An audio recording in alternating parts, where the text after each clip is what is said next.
Look, I need you, I need you to understand something before you decide I'm just another old man with too much time and a grudge against the federal government. I'm just a guy who was there.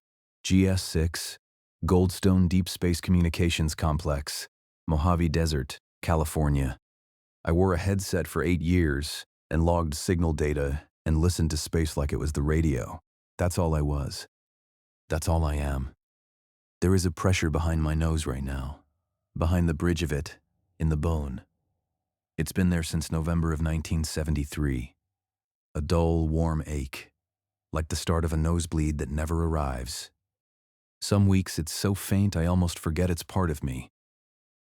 This week, it isn't faint.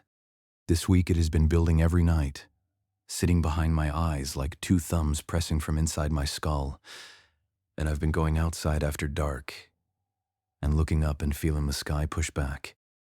The sky isn't what you think it is. It isn't empty above the clouds. There is a ceiling up there, a physical boundary, solid and constructed. And Colonel James Harlan pressed his gloved hand against it at 352 miles altitude and saw what was above it and transmitted what he saw back to my console. And 3 months later, he was dead. I have 47 seconds of telemetry transcript in a sealed bag under my kitchen floorboards right now. 47 seconds that were never logged, never transmitted to Houston, never existed. The pressure behind my eyes has been getting worse for 2 years. Since the James Webb data started coming in. I think you need to hear this from the beginning. This is what happened. In 1973, I was assigned to the tracking station at Goldstone, out in the Mojave, 30 miles north of Barstow. You drive through nothing for an hour, and then the antenna dishes appear out of the desert floor like they grew there. Enormous white things, each one pointed at a different part of the sky. My whole job was to sit in a room underneath them and listen. I was 28 years old. I thought I'd gotten the best job in the world. The station ran around the clock. Maybe 40 people on a given shift. Telemetry operators, guidance techs, radio frequency engineers, the guys who kept the physical dishes moving and calibrated. Most of my shifts, I shared the primary telemetry room with Walt Pruitt. Walt was from Salt Lake City originally. He'd been at Goldstone 4 years longer than me, which made him an institution by the station standards. He was 31 and had a quality I've only known a few people to have, the ability to make a bad situation feel manageable just by being in it. He made the work feel small enough to hold in your hands. Like no matter what was coming in on the receivers, Walt could pick it up, turn it over, and say, well, that's interesting, and you believed him.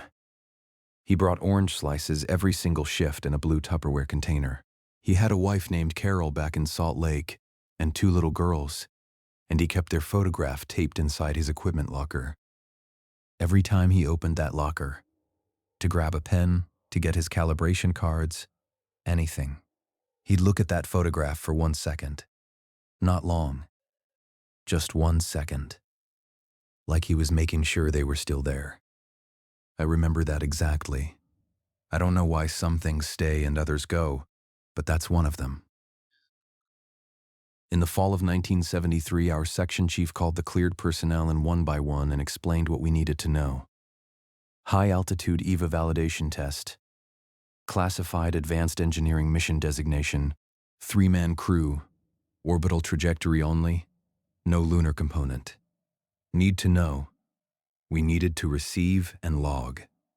That was it. The mission commander was Colonel James Harlan.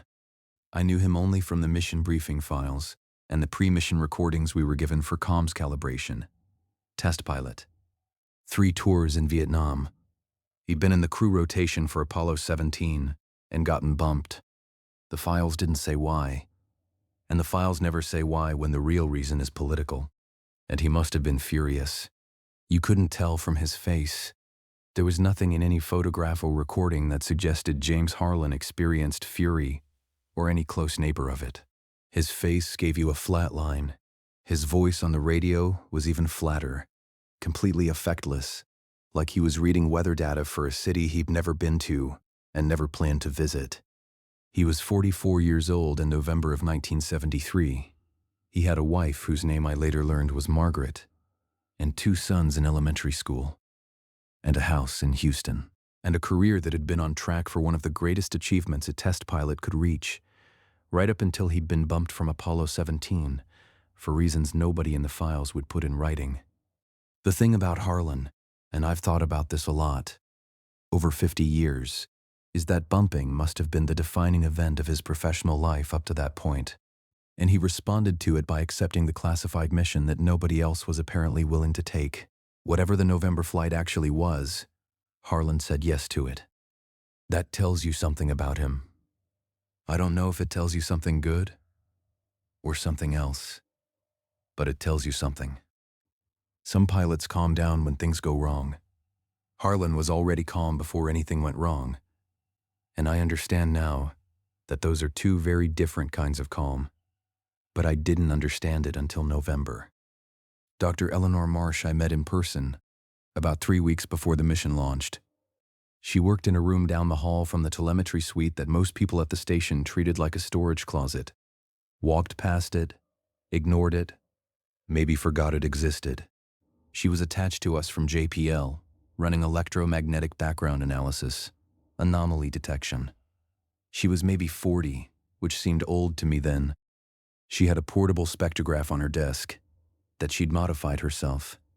Her own soldering, her own calibration tables, written in pencil and taped to the wall in rows, and she ran signal data through it the way other people read tea leaves. She had a way of listening to you that made you feel she'd already heard what you were about to say and had been waiting for you to get there. I had 6 conversations with her before the mission. The 7th one was the one that changed things. It was a Thursday night in October, late watch, about 3 weeks before launch. The receivers were quiet. I was logging a tracking pass on an unmanned satellite, dead routine, and the signal did something it wasn't supposed to do. I was tuned 2287.5 megahertz, standard S-band, and layered into the noise floor at maybe minus 45 dBm, way down in the mud, barely detectable. I got a return, not a forward signal from the satellite I was tracking. Something up there had bounced energy back at me. I checked the time, checked the orbital tables. Nothing should have been at that altitude. Nothing we were tracking anyway. I logged it as equipment artifact because that's what you did with things that didn't fit. You called them noise and moved on. 2 nights later, I got it again. Same frequency band, same approximate altitude. I couldn't get a precise range fix from a single receiver, but it was high. The return lasted 7 seconds that time. I wrote it in my personal notebook, not the official log. I don't know why. My hand just moved to the notebook instead of the log sheet. I walked down the hall and knocked on Dr. Marsh's door. She was still there. It was after midnight and she was still there running something through the spectrograph. She looked up at me like she'd expected a visitor. Anomalous return, I said. High altitude. Twice now. Nothing in the orbital tables explains it. What frequency? She said. I told her. She looked at me for a long moment. Then she got up and closed the door. Sit down, she said. She went to her filing cabinet and pulled out a folder. Inside were strip charts and spectrograph printouts, handwritten notes in the margins in very small pencil. I've been logging anomalous returns at that frequency range for 8 months, she said. Altitudes between 370 and 400 miles. Every 3 or 4 clear nights, always between 2 and 4 in the morning. I looked at the strip charts. The returns were there, sharp peaks rising out of the noise baseline. Faint, but clean. You reported this? I reported it. Director Yates classified it as ionospheric scatter. Closed it. Is it ionospheric scatter? She looked at me the way you look at someone when you're deciding how much to say. No, it's a hard return. The rise time is wrong for scatter. Something up there has a surface, and that surface is reflecting. She paused. At approximately 385 miles altitude. I sat there a second. There's nothing at 385 miles, I said. No, she said. There isn't. That was the 7th conversation. The pressure behind my nose started that same night. Faint, barely a thing, like the beginning of a cold settling in behind my eyes. I went home and slept, and in the morning I thought maybe I was getting sick. I was not getting sick. The November flight launched on a Tuesday morning. The cover story was an unmanned software test. Nobody outside the cleared personnel knew there was a crew aboard. I was on the primary telemetry console at Goldstone, Walt on the secondary. 3 other cleared operators ran backup systems. Dr. Marsh was in her room at the end of the hall. Director Yates ran the mission personally, which was unusual. He was an administrative man, not an operations man, and his being on the floor told me something about how seriously someone above him was taking this. He was a tall man, Yates, former Air Force, early 50s, still had the posture and the buttoned jacket even in the Mojave heat. He came through the telemetry room the morning of the launch and looked at each of us in turn without speaking, like he was checking inventory. Log everything, he said. Downlink goes only to this room. Nothing leaves this facility. He left. Walt offered me an orange slice. Warm fella, Walt said. The first 2 orbital passes were clean. Harlan's voice on the comm was exactly what his pre-mission recordings had prepared me for. Clipped, professional, nothing wasted. Oakes, the command module pilot, was chattier. Davis, the EVA specialist, I heard maybe twice in the first 2 passes. The telemetry was nominal. Housekeeping data, consumables, system checks. Then, on the 3rd pass, the downlink signal did something strange. I almost missed it. The strip chart was printing clean telemetry when for about 2 seconds a secondary frequency overlaid the main signal. Not static, not noise. Too structured for that. It had a shape. I pulled the strip chart and brought it to Dr. Marsh's room. She put it under her spectrograph. She made adjustments. She stared at the readout for a long moment. Same source as my 8 months of background data, she said. Same altitude signature. But the amplitude is twice what I've recorded on unmanned passes. I didn't say anything. Something up there, she said carefully, is responding differently to a crewed vehicle. I went back to my console. On the 4th pass, Harlan reported an instrument anomaly. Goldstone. This is Harlan. I'm reading altimeter discrepancy. Instrument indicates 352. Orbital calculation says 385. Request confirmation. Radar ranging confirmed 385 miles. Copy, Harlan. Tracking confirms 385. Altimeter reading is not confirmed at this station. Understood. Goldstone. And then, 8 seconds of silence. For a man who was always immediate, always clipped, 8 seconds was wrong. It sat wrong in the room. Goldstone, he said finally. I'm visually noting something anomalous at my altimeter indicated altitude of 352. Requesting you log this as a visual observation. Mission time 146 hours and 22 minutes. Can you describe the observation? A pause. Shorter this time. Negative at this time. Continuing on track. Walt had his headset half off, looking at me. What's at 352? He said quietly. Nothing, I said. That night, Dr. Marsh came to the telemetry room. She didn't usually leave her office during operations. She sent notes, or waited for me to visit. But she came in and stood next to my console and watched the strip chart printer for 10 minutes without speaking. Then, I need a clean copy of the last 4 passes. I pulled them for her. At 2 in the morning, she knocked on the door. Walt let her in. She had a yellow legal pad covered in numbers, and her face had an expression I still don't have the right word for. Not fear. Next to fear. The secondary signal, she said. I ran it through a different analysis. It's structured. Structured how? I said. It contains information. The pattern repeats at intervals corresponding to prime numbers 2, 3, 5, 7, 11. Each interval is 3.2 seconds. That is not atmospheric noise. That is not equipment artifact. Something up there is transmitting on our downlink frequency, and it is organizing its transmission mathematically. Walt had turned his chair around. The room was very quiet. Organized by what? He said. I don't know, she said. But I know what it's not. It's not us. I took her notes to Director Yates at 3 in the morning.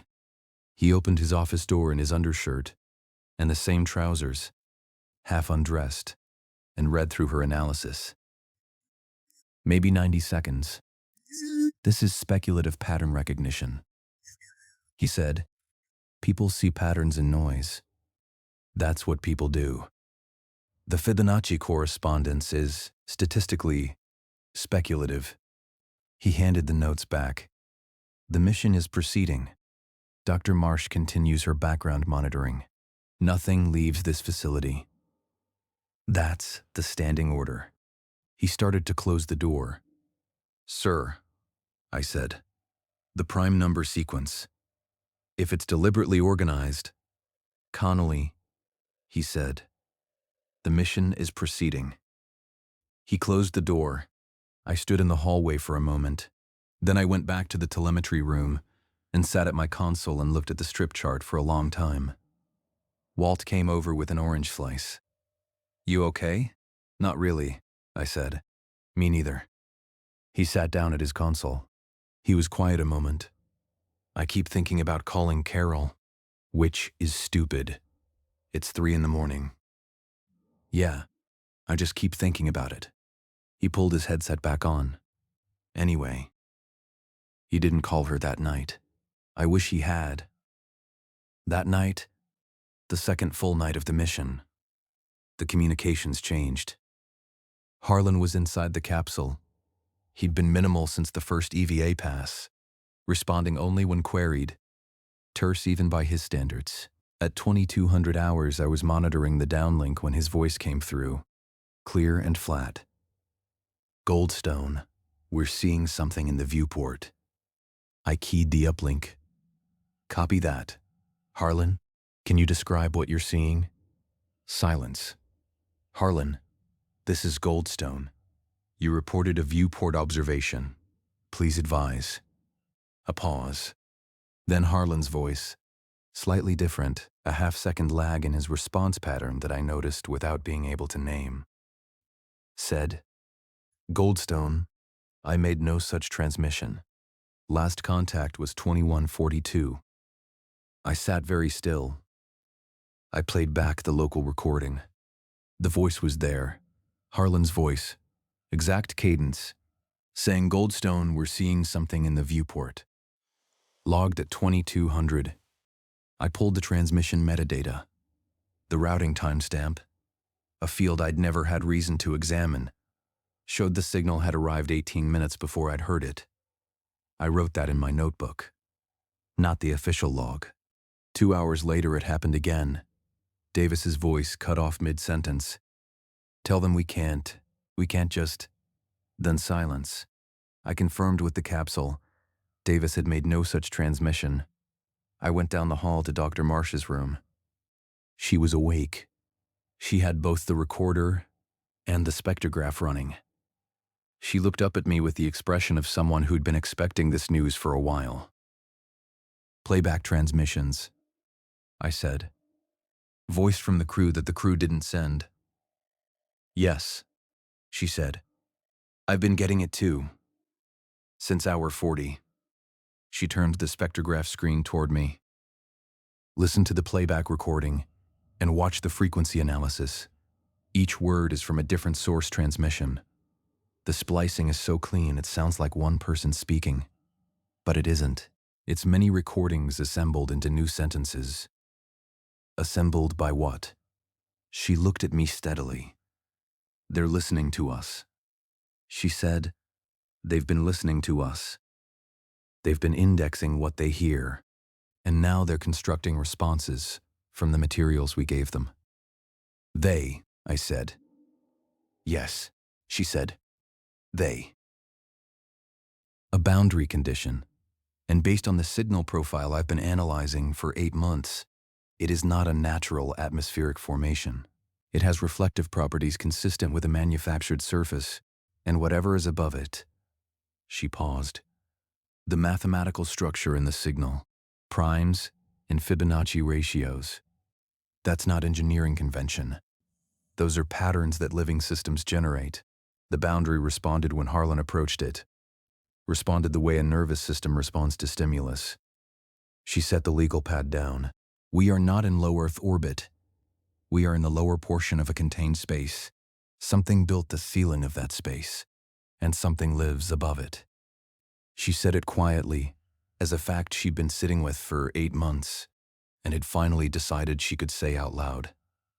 I walked back to the telemetry room, sat at my console, stared at the strip chart for a while.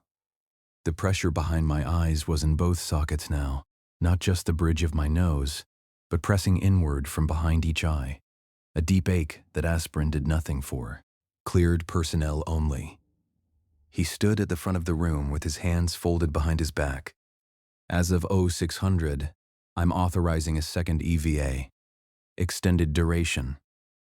Colonel Harlan will approach the boundary condition and attempt sustained contact. We need surface data. We need to know if the boundary is penetrable. Dr. Marsh stood up before he finished the sentence. Director, I have to formally object. Whatever is above the boundary is aware that we're below it. It's been transmitting organized signals since before this mission launched. It has been assembling our communications and playing them back. A second EVO with deliberate extended contact is... Your objection is noted and will be logged. It is not a passive phenomenon. The playback transmissions alone, which I cannot confirm are not signal artifacts. I confirmed them with the spectrograph. The frequency analysis is unambiguous. Dr. Marsh. He said it the way you close a door. Firm. Final. Not angry. Just closed. The mission is proceeding. Extended EVA? Oh, 900. This meeting is over. She looked at him for a long moment. I watched his eyes the way she'd told me to. They were completely still. Not blank. Still. Not the stillness of a man who doesn't know what's happening.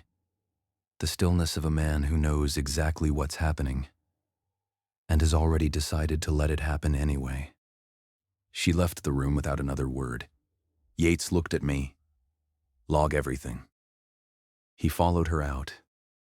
Walt had brought his orange to the meeting, which was somehow the saddest thing I'd seen all week. He turned it over in his hands. He knows, he said quietly. Yeah, I said. He knows what's up there and he still wants Harlan to touch it. I didn't answer that. That was the order. That was the one that sealed everything that came after it. The second EVA started at 900. Harlan suit up and egress went nominal. His voice on the comm was the same as always. Clipped, professional. Not a word wasted. In the background of his suit telemetry, I could hear if I turned the gain up. His breathing rate. It was elevated. For Harlan, elevated meant something.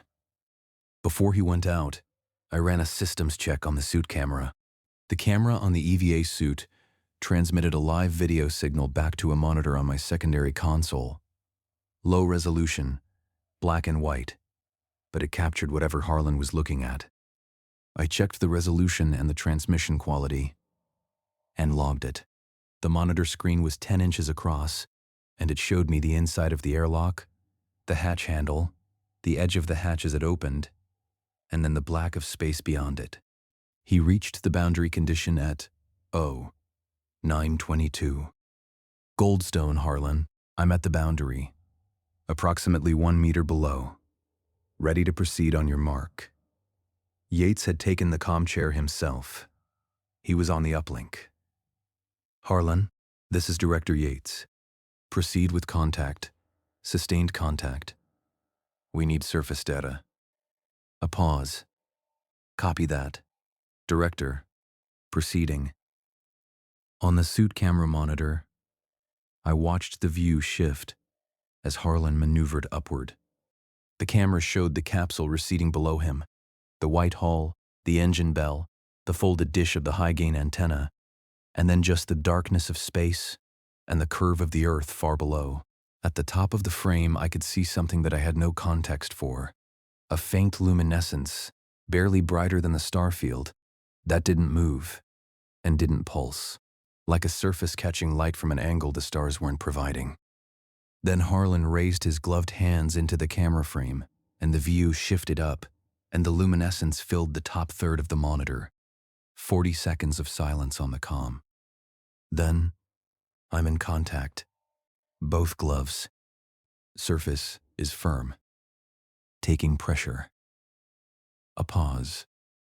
Thermal sensors in the glove are elevated above ambient. The surface is warm. Warmer than yesterday. On the suit camera, the gloves, white against something that was barely there. Something that was almost invisible and yet clearly present. A surface you could only identify by the way the light caught it at the edge of the gloves. A kind of film or skin that separated the darkness below from something different above. Copy. Maintain contact. Maintaining. Like he was experiencing something that made talking feel secondary. Something is happening to the transparency. It's clearing. I can see. He came back 12 seconds later, and his voice, it was still Harlan. It was still flat and professional. But underneath the flatness was a man who has run entirely out of prepared responses for what is in front of him. Goldstone. I need to file a formal visual observation. Mission Day 3, EVA Hour 1, 54 minutes elapsed. Logging. Go ahead. Above the boundary condition, he said. I can see through it. Partially. The surface is translucent when I apply pressure. There is a light source above it. Not the sun. Different. Distributed. Coming from everywhere at once. He paused. I can see structures. Above the boundary. They extend past my visual range in every direction. They are not vertical. Not towers. They spread out flat and wide. Like a city, but not how I've ever seen a city. Everything in it is ordered. Symmetrical, repeating geometric patterns at every scale. Another pause, longer, and they glow. They generate light, and the light from them is. He stopped again, and then something in the recording that I have thought about every day for 50 years. James Harlan, the flattest voice in the history of the space program, said quietly to no one in particular. Oh. On the suit camera monitor, the top half of the frame shifted. The luminescence brightened. I was watching the monitor, and I saw, through the translucent surface, through the boundary, pressed up against it from above, a shape. I couldn't tell you what it was. I couldn't give you a dimension nor a form. What I can tell you is that it was large. Larger than the frame of a 10-inch monitor could contain, even at that distance, and it was oriented downward. And then the suit camera saturated, the sensor overwhelmed by whatever light source was above the boundary, and the image went white and held white, and I never saw it again. Harlan, Yates said. There's movement, Harlan said. The structures. Something is moving inside them, coming toward the boundary. Coming toward me. It is very large, Goldstone. It is very large, and it knows I'm here. I can feel that through the gloves, through the contact point. It knows I'm here, and it is coming to look. That was when the strip chart printer started running past its scale, and that was when I felt the resonance. It came through the floor first, not through the air, not through the headset, through the concrete slab under my feet, up through my chair, into my spine and my chest. Low. So low it wasn't a sound. It was a condition, like being inside a bell the moment after someone struck it. My teeth were vibrating. My sternum was vibrating. I grabbed the console with both hands. Walt had already pulled off his headset. He was gripping the edge of his console. "Ray." "I know," I said. The strip chart printer ran off the paper onto the floor. The printer itself had stopped advancing the roll. The signal was so far over scale that the mechanism had jammed. Every other piece of equipment in the room was showing numbers that should not have been possible. On the backup receiver, Walt's frequency display was cycling through values in sequence, and the sequence was... I stared at it for a second before I recognized it. 2, 3, 5, 7, 11. The room speaker, separate circuit never used during operations, clicked on. In Harlan's voice it said, "We can see you." Walt's hands came off his console. "That is not a downlink transmission," he said. He was checking the routing board. His voice was steady, but his face wasn't. "Ray, that signal is coming from the dish, from directly above us, not from the capsule." "I know," I said. "We can see you," the speaker said again. It was Harlan's voice, exact pitch, exact cadence, the flat affect, everything. But the pacing was wrong, too slow, too even. Like someone who had learned to reproduce the sound of a voice, but wasn't sure yet how fast humans spoke. Harlan's actual voice came back on the downlink, cracked with static. Goldstone. I let go. I had to let go of the surface. "I'm returning to the capsule." "Copy you returning." "I had to let go," he said again. Like he needed to say it twice, the room speaker said, "Don't be afraid." Walt stood up from his console. Not fast, slowly, like something was lifting him by the shoulders. He stood with his hands at his sides and his face tilted up, looking at the ceiling. Not at the speaker, at the ceiling itself, like he was looking through it. "Walt," I said. "Walt, sit down." He didn't answer. "Walt." One moment where every piece of metal in the room was a tuning fork, and something had struck them all simultaneously.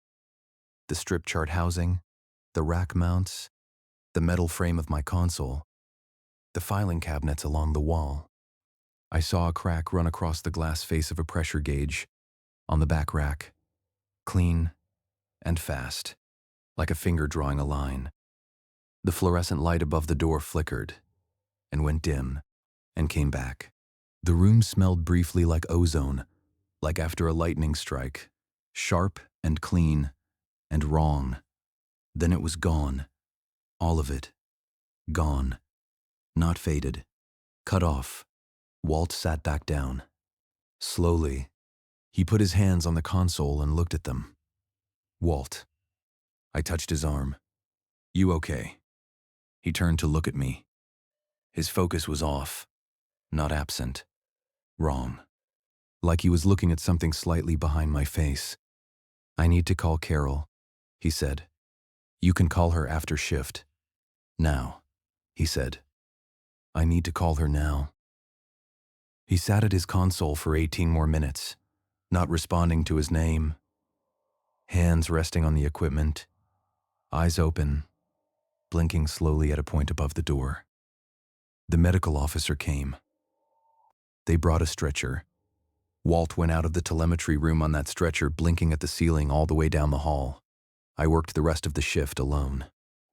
While this was happening at Goldstone, we were not the only station having a bad morning. I know this from a cleared internal report I saw a partial copy of months later, before the clearance teams came and took everything. Honeysuckle Creek in Australia, which was tracking the same mission on a rotational basis as the network's Southern Hemisphere node, reported their own equipment anomalies at approximately the same time as ours. Same 4-minute window, their strip chart recorders had output an off-scale response consistent with ours on the same frequencies. Their station meteorologist logged a temperature drop of 31 degrees Fahrenheit inside the main tracking building during those 4 minutes. Not outside, inside. Sealed building in the Australian desert. Late spring. 31 degrees in 4 minutes. Then recovery to ambient. 3 operators at Honeysuckle filed personal incident reports. All 3 were classified within 6 hours of submission. The Madrid station in Spain, the network's European node, reported communications anomalies on frequencies they were not transmitting on, originating from directly overhead. Their log described what they called structured vocalizations in English, source unknown. The senior operator at Madrid tried to record them on a separate machine, outside the primary logging system. The machine was confiscated 11 days later. The senior operator was reassigned. I found his name in a NASA directory in 1981, and he was listed as working in facilities management. 3 stations on 3 continents. Same time window. Whatever they'd found up there, it hadn't been talking only to us. The report I saw was partial, 3 pages of which should have been at minimum 40. The first page, which had someone's summary notes in the margins, had a single underlined sentence at the bottom that I remember exactly.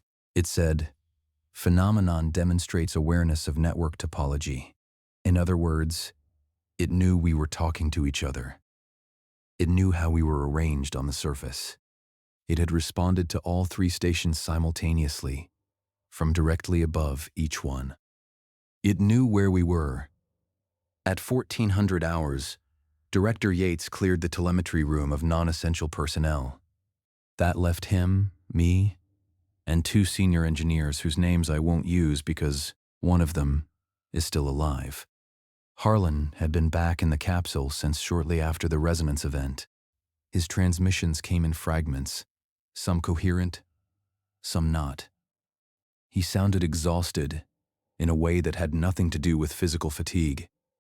Between transmissions, the downlink carried only suit telemetry, heart rate, respiration, suit pressure. His heart rate was 51 beats per minute. That's the heart rate of a man asleep. At 14:20 he said, "Goldstone, I want to file a formal extended report on the EVA contact experience. For the record." Yates was on the comm. He looked at me once, then keyed the uplink. "Go ahead, Harlan. We're logging." When I pressed both hands against the boundary, Harlan said, there was a response that was more than thermal. Something passed through the suit material, through the gloves, up through my hands and arms. He paused. "It wasn't painful. I need you to log that specifically. It was not painful. It was the most complete sensation I've ever experienced. Like something vast was reading me. Like every question I'd ever had was being answered simultaneously, but too fast, and too many at once, to hear any single answer." The senior engineer to my right shifted in his seat. I could see his hand on his knee, gripping his own knee through the fabric of his trousers. I was watching my strip chart printer. The baseline was clean. Whatever had driven it off scale was gone. But I kept watching it, because I needed something to look at, other than Yates's face. "They were looking at me through the boundary surface," Harlan continued. "I could see them more clearly as my pressure against the surface increased. The translucency improves with contact. I could see." He paused. "I need to figure out how to describe the scale, the structures. They don't have a top. They extend as far as I can see in every direction above the boundary. And they are all connected. What looks like separate structures from a distance is one thing. All of it is one thing. The way a coral reef is one thing. Yates. Harlan. Can you estimate the size? Comparative scale. No. I can't. I don't have a reference point. When I say they extend as far as I can see, I mean, I was looking through a gap in the boundary about 30 centimeters across, where my pressure had increased the translucency enough to see through. And through that gap I could not find an edge, in any direction. If I had to guess— He paused. If I had to guess, the structure above the boundary is continental in scale. Maybe larger. Nobody in the room spoke. The light they generate, Harlan said. It isn't like sunlight. It doesn't come from a point source. It radiates from the material of the structures themselves, distributed evenly. When I had my hands on the surface and was looking through, the light from above lit me from every direction at once. No shadow, like being inside the light rather than being lit by it. Another pause. And the individuals. The ones moving inside the structure. They're not like anything. They have form. They have shape. But the shape isn't fixed. It changes while you're looking at it. Like they exist in more dimensions than I can perceive at once. And what I'm seeing is a cross-section that keeps shifting. The room speaker, which had been silent since the resonance event, clicked. Everyone in the room looked at it. Nothing came through. Just the click. Harlan kept talking. They generate their own gravity field, he said. I could feel it when I was in contact with the surface. A pull in my hands, through the suit, toward the boundary. Not strong, but there. Harlan, Yates said. The structure, the civilization, if that's the correct term. How old? A long pause. Long enough that I looked at the telemetry readout to confirm the comm channel was still open. Goldstone, Harlan said finally. I don't think there's a number for it. He was quiet for a moment. They knew us, he said then, like he'd been working up to it. When contact was made and they responded through the surface, there was— I don't know how to say this— recognition. Not of me specifically, of us, of human beings. They knew what we were, and they'd known for a long time, and what I felt from them was not surprise, not curiosity. It was more like the feeling that something they've been watching has finally done a thing they were waiting for it to do. Yates, Harlan, what is their interest in us? They're not interested in us the way we'd be interested in something new, Harlan said. They've known about us for a very long time. What they're feeling, if that's the word, is something more like recognition. We finally did something they'd been waiting for us to do. He paused. The boundary was not put there to keep us in. It was put there to keep other things out. Things that are outside it entirely. Things that are— He stopped. When he came back, his voice was very quiet. Things we are not ready for. What things? Yates said. Harlan didn't answer that directly. Goldstone, he said instead. I'm looking at the boundary through the viewport right now, and I can see the shapes, and He was quiet for a moment. I'm not afraid of them. I want that on the record. I am not afraid of them. What I'm afraid of is that we touched the boundary. I touched it. And when you touch something, it knows you're capable of reaching. And they are patient. They have been patient for longer than we can put a number to. But patience means waiting for something. And I touched the boundary, and I think— The room speaker clicked on. In Harlan's voice it said, and they touched back. In the real channel, Harlan went silent. I don't know if he heard it. I've never known.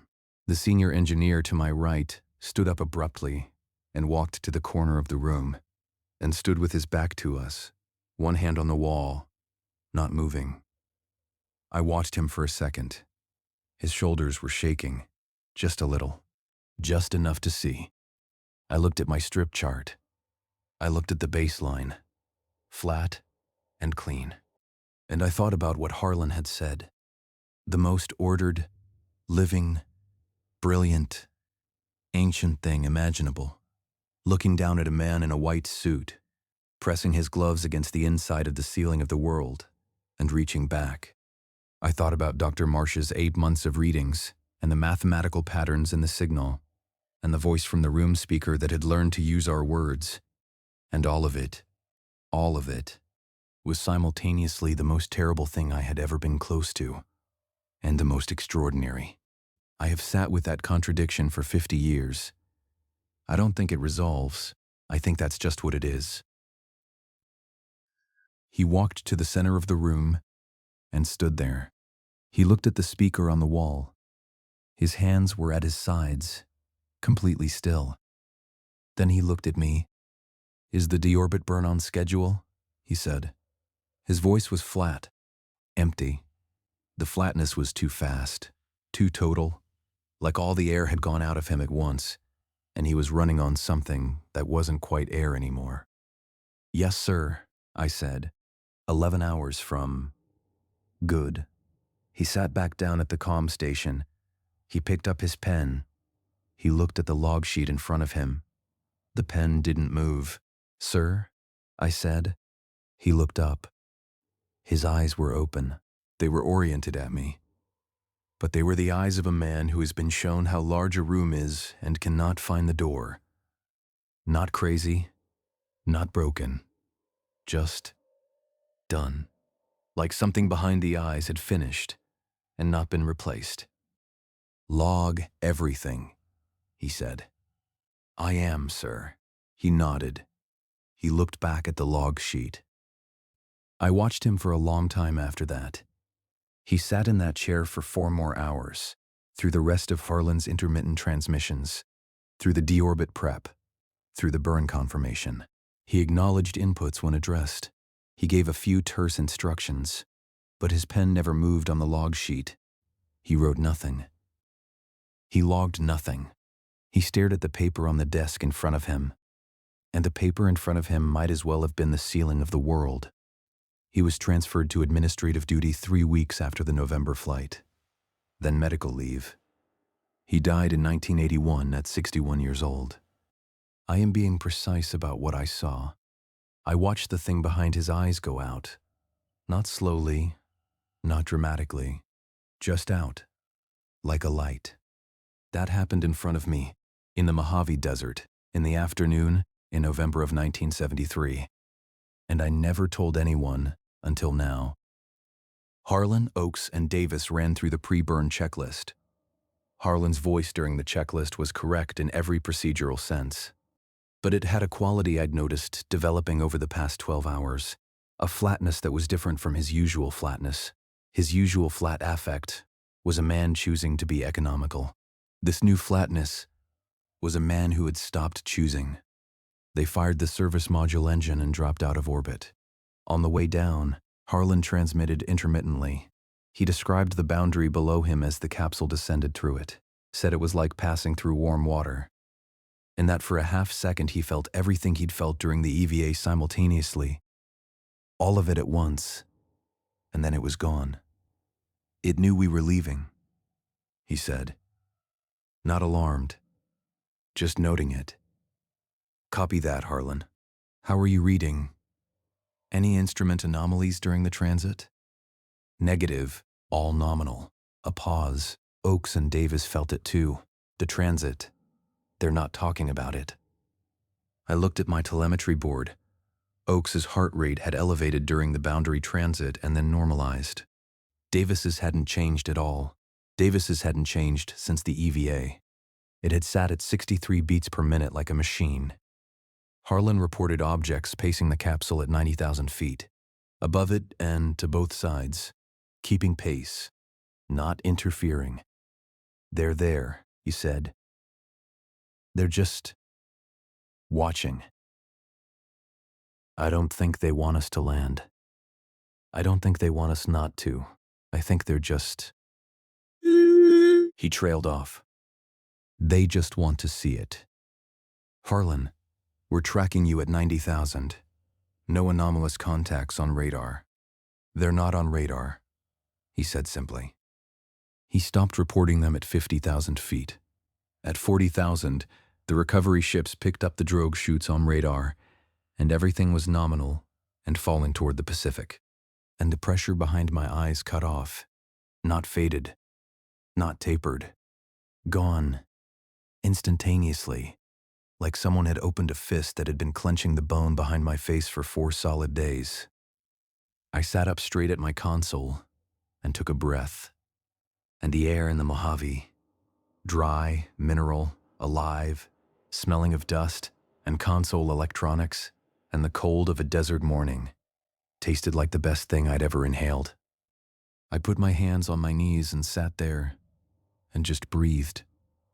Once. Twice. A third time. Then I cried for a little while. I don't know why. I just couldn't stop. I sat at my console in the telemetry room with Walt's empty chair across from me, and I cried for maybe 5 minutes. Not loudly, not dramatically, just quietly, at my console in the empty room. Then I stopped, and I wiped my face, and I logged the drogue chute deployment, and I did my job. Walt's chair was empty. The strip chart printer was outputting clean baseline. The secondary signal was gone. The room speaker was silent. Everything in the telemetry room was exactly what it was supposed to be. The recovery ships pulled the crew out of the Pacific at 07:22. All 3 were reported physically healthy. Harlan was transferred to a medical facility in Maryland that evening. I went home 2 days later and stood in my apartment and looked at my furniture and my walls and the plant on my windowsill which had died while I was in the Mojave. I stood there for about 10 minutes, doing nothing. Then I went to bed and slept for 15 hours. On the kitchen counter when I got up was the section of strip chart I'd folded into my jacket pocket during the first EVA contact sequence.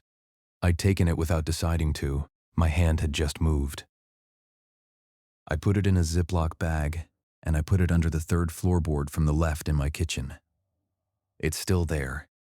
The clearance teams arrived at Goldstone 8 days after the mission. 14 people in 2 unmarked vehicles. They went through every room, and they knew exactly what they were looking for. They took Dr. Marsh's spectrograph, her filing cabinet, her legal pads. They took the room speaker off the wall and carted it out on a dolly. They took every logbook and every recording tape from the entire mission period. They worked fast, and they worked quiet. I had my strip chart section in my apartment. 3 days later, I was driven to a federal building in San Bernardino. Windowless conference room. 1 table. 2 chairs. A man was sitting in one of them. Gray suit, no identification visible, maybe 55. He had a legal pad and a pen, and he didn't offer his hand. "Mr. Connolly," he said, "we're going to talk about the November flight." I sat down. "What you experienced at Goldstone during the November flight," he said, "was a series of equipment malfunctions compounded by unusual ionospheric activity. The secondary signal anomalies were the product of atmospheric interference. At high altitude, the voice transmission anomalies were feedback artifacts from a faulty speaker circuit, which has been replaced. Colonel Harlan's EVA produced no anomalous data. The mission was a success." He said all of it at normal speaking pace, not quickly, not defensively. He said it the way you read a time and temperature into a phone. No emphasis, no invitation to respond. "I'll need you to sign a document confirming that you understand what I've just told you." He put a form in front of me. Several pages. Dense language. I looked at the form. I looked at the man. His eyes were patient in the way a wall is patient. "What about Walt Pruitt?" I said. "Mr. Pruitt experienced a medical episode consistent with occupational stress. He's receiving appropriate care." "And Dr. Marsh." "Dr. Marsh has been reassigned." "Reassigned where?" I'm not able to speak to personnel matters outside of your specific case. He uncapped a pen and set it on top of the form. I'll need you to sign. I was 28 years old. I had not slept more than 4 hours at a stretch in 3 weeks. I'd been alone in the telemetry room for 2 days, logging data for follow-up systems checks, eating food from the station cafeteria, not calling anyone because I wasn't sure what to say to anyone I might have called. Walt was in Bethesda and wouldn't speak to the nurses. Jim Harland was in a facility in Maryland. Dr. Marsh was apparently already gone. I just wanted to go home. I wanted to sit at my kitchen table in my apartment and look out the window at the street and watch people walking past with their groceries and their dogs and their ordinary lives. I picked up the pen. The man watched me sign each page with the same patient, empty expression. When I handed the form back, he looked at my signature on the last page for a moment, then closed the document. "You're free to go," he said. "Your personnel records will reflect a standard end of assignment for the November tasking. Your performance evaluation will be filed normally." I stood up. "One more thing," he said. "If you're contacted by any former Goldstone personnel regarding the November flight, former colleagues, journalists, anyone, you contact the number on this card immediately." He put a card on the table. No name on it, just a phone number. I picked it up. I put it in my pocket. I never called it. I still have it somewhere. I walked out of the federal building into the San Bernardino afternoon and stood on the sidewalk in the sun and felt the warmth of it on my face and thought about nothing at all for a long time. Then I got in my car and drove home. I have thought about that signature every day since. Every single day. Jim Harlan died on the 14th of February, 1974, 3 months and 8 days after the November flight. The official cause was sudden cardiac arrhythmia. He was 44 years old, in excellent documented physical condition, no prior cardiac history, most recent flight physical with no abnormal findings. His obituary mentioned his service and his test pilot career. It did not mention the November flight because the November flight did not exist. He was buried at Arlington. I was not invited. I didn't try to attend. I wasn't sure what I would have done there, standing at the grave of the man who put his hands against the ceiling of the world and felt it push back. I wasn't sure I could hold my face in the right shape for a long enough time. He was survived by his wife and 2 sons. I hope they knew something good about him that I didn't. Walt Pruitt was admitted to Bethesda Naval Medical Center in December of 1973 and remained there for 11 months. When he was discharged, he went back to Salt Lake City, not back to Carol. Carol had taken the girls to her mother's by then, which I think Walt had expected. He got a studio apartment on the east side of the city and did piecework through a temp agency, and he did not talk to anyone about anything if he could help it. I visited him in 1979. He was in the studio by the window with the blinds mostly down. He looked like a version of Walt that had had something essential removed and nothing put back in its place. The blue Tupperware was on his counter. Empty. I don't know if it was the same one. We talked for an hour about ordinary things, weather, a baseball game he'd watched, the neighborhood. He seemed okay in a functional sense. Not Walt okay, not the Walt who made things feel manageable just by being in the room, but okay like a man who has found a level of reduced existence and decided to live there permanently. When I was putting my coat on to leave, he said, "They're still looking." I turned around. He hadn't changed his expression. He was still looking at the sliver of street visible through the blinds. "Every clear night," he said. "You can feel it if you know what it feels like. I feel it every clear night." He paused. "Don't look up at a clear sky, Ray. If you look up at them, they see you looking." I said his name. He didn't answer. I left. That was the last time I saw Walt. He died in 1993, 52 years old. The cause was listed as natural, whatever that means. Dr. Eleanor Marsh disappeared from the professional record in 1974. Her JPL affiliation was terminated without public explanation. Her name appears on no published papers after December of 1973. Her contributions to the signal analysis work she'd done at Goldstone, 8 months of meticulous, correct, utterly suppressed analysis, are credited to no one, because the work officially doesn't exist. I found her once in 1987, through a mutual contact, living in Flagstaff, Arizona. She had a small house and a garden, and she had, I was told, deliberately smashed her spectrograph with a hammer and buried it in the backyard, which I believe completely. She had no interest in finding the signal again. She had no interest in confirming that it was still there, getting stronger, responding to our instruments and our satellites and our telescopes. What she told the mutual contact, not me directly, I never spoke to her again, was that the boundary's material properties were changing.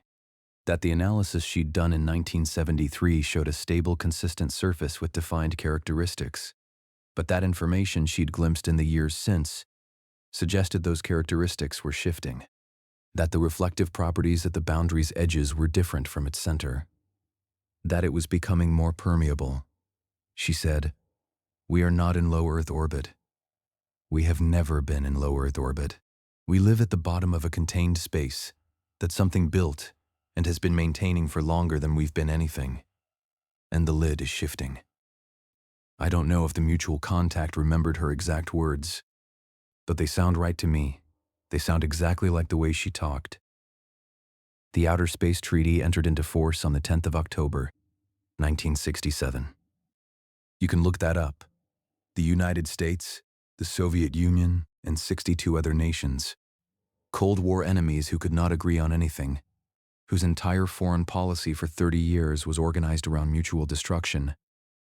They signed a space treaty in under 2 years of negotiation. That is, by any historical standard, extraordinary. International treaty law at that scale typically takes a decade. These countries were not cooperating on anything else. They signed this in 2 years. The treaty bans nuclear weapons in space. It bans national appropriation of celestial bodies. It establishes outer space as the province of all mankind. Noble language, real language, in a real document, signed in real ink by real heads of state. What the treaty doesn't explain is why. I have a theory. I think both superpowers found the boundary before we did. I think both had their own November flights. Maybe different names, different years, maybe going back to the early 60s. And both came down with the same understanding. And the understanding was, there is something above the sky that has been there longer than we have been anything at all, and it is not hostile, but it is watching, and you do not want to announce yourself as a threat. You want a formal, documented, internationally binding agreement that says, we understand the boundaries, we acknowledge the ceiling, we will not throw things at it. The moon program ended, 6 landings, and then nothing. Budget cuts, they said. And that is not wrong, and that is not the whole story. In December of 1972, Apollo 17 left the lunar surface and came home. And in November of 1973, James Harlan pressed his hands against the inside of the firmament, and something on the other side pressed back, and 3 stations on 3 continents felt the resonance through their concrete floors. And Yates went quiet in a way he never came back from, and Walt Pruitt blinked at ceilings for the rest of his shortened life. Nobody went back, not to the moon, not to high orbit, not in any crude vehicle. I don't think that was the budget. 2 years ago, the James Webb Space Telescope began releasing its data. Most of it is what they describe it as. Deep field imagery, early universe cosmology, galaxy formation at the edge of the observable universe. Beautiful, extraordinary. The coverage has been everywhere, and it deserves to be. What is not covered, what exists in the published datasets if you know the instrument parameters and you know what you're looking for, are anomalous reflectance returns in the upper thermosphere, between approximately 280 and 420 miles altitude. Reflective returns from a region that should be vacuum. Returns that have a spectral signature inconsistent with any known atmospheric component, any debris field, any natural phenomenon at that altitude. The Webb team has attributed them to instrument calibration artifacts. I've read the calibration documentation. The calibration documentation is thorough and internally consistent, and the anomalies are not calibration artifact. I know what a calibration artifact looks like. I spent 8 years at a deep space network station distinguishing noise from signal by its rise time, its reflective profile, its amplitude characteristics. The returns in the Webb data have characteristics consistent with what Dr. Marsh identified in 1973 as a hard surface of manufactured properties at approximately 385 miles altitude. They are stronger than they were in 1973. The reflective area is larger. The returns are appearing more frequently. Not every 3 or 4 clear nights as she was logging them, but consistently, on multiple passes, at multiple observing angles. And in the past 18 months, there has been something else. 2 separate groups of astronomers, one in Chile, one at a university in the Netherlands, have published papers on what they're calling anomalous acoustic resonance signatures detected in the upper atmosphere. Very low frequency. Below the range of normal atmospheric acoustics, both papers attribute the signatures to geomagnetic activity. Neither paper explains why the frequency pattern corresponds to prime number intervals. I read both papers. I know that pattern. I logged that pattern in November of 1973, and I watched it drive my strip chart off the end of its scale. Dr. Marsh said the boundary was becoming more permeable at its edges. Whatever conditions maintain it, whatever physical basis it has, are changing. The ice is melting. The atmosphere is changing. I don't know if those things are connected to the boundary stability.